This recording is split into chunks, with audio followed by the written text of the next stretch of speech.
Ancora un po' più avanti, dai.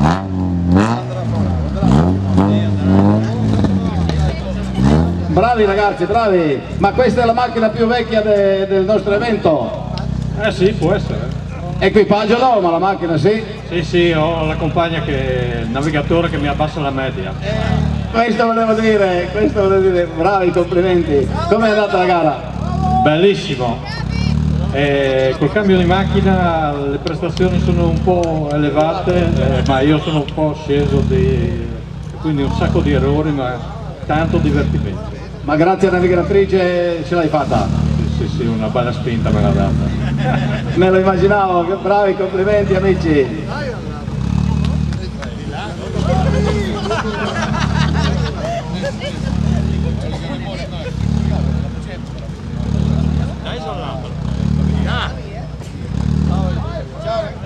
Ciao signori, dopo vieni alle premiazioni, no?